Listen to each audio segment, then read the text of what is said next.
ఆయన పేరే ఉంటుంది. ఓకే, సో మనం ఏదైతే కంపెనీ ఎస్టాబ్లిష్ చేస్తాం, ఆంటర్‌ప్రెన్యూర్‌గా మనం ఏదైనా ఒక కంపెనీ ఎస్టాబ్లిష్ చేద్దాం అనుకుంటాము, ఆ కంపెనీ మన పేరుని నెక్స్ట్ జనరేషన్కి క్యారీ ఫార్వర్డ్ చేస్తుంది. ఓకే, మనం ఉన్నా ఆగిపోయినా మన పేరు ఆ కంపెనీ ఇప్పుడు కూడా ఆ ప్రొడక్ట్ వాడే ప్రతి ప్రొడక్ట్ ఏదైతే ఉందో ఆ ప్రొడక్ట్ ఉన్నంతకాలం మనం ఉన్నట్టే ఉన్నాం.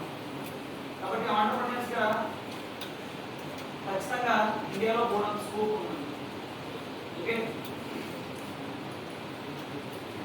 అలాగే మీకు ఒక చిన్న బిజినెస్ మన కోసం వాళ్ళ ప్రాణ త్యాగాలు సైతం చేసి మనం ఇంత స్వేచ్ఛ వాయువు పీల్చుకోవడానికి వాళ్ళు కృషి చేశారు. కాబట్టి వాళ్ళ పేరు ఎప్పుడైతే మనం తలుచుకుంటున్నామో వాళ్ళు మన పేరు ఎప్పుడు బ్రతికే ఉంటున్నారు, మన నోట్లో ఎప్పుడు బ్రతికే ఉంటున్నారు. మనం ఎప్పుడు తలుచుకున్నా వాళ్ళు బ్రతికే ఉన్నట్టు గుర్తుపెట్టుకుంటాం.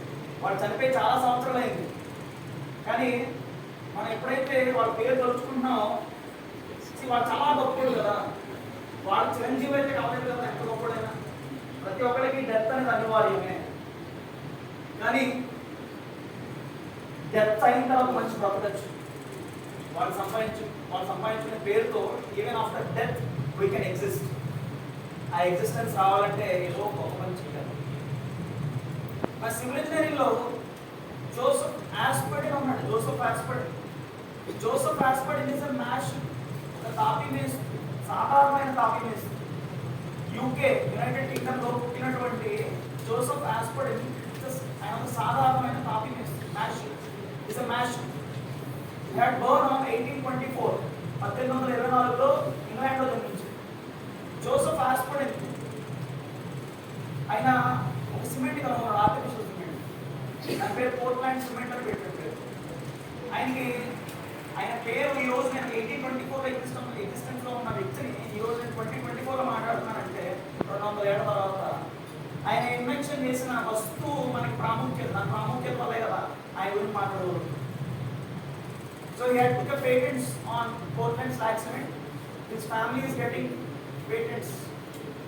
వాళ్ళ పేరెంట్ వాళ్ళ పిల్లలకి వాళ్ళ మునిమన వాళ్ళకి వాళ్ళందరికీ కూడా దానికి సంబంధించిన పేటెంట్స్ అనేవి డబ్బులు వెళ్తూనే ఉంటాయి.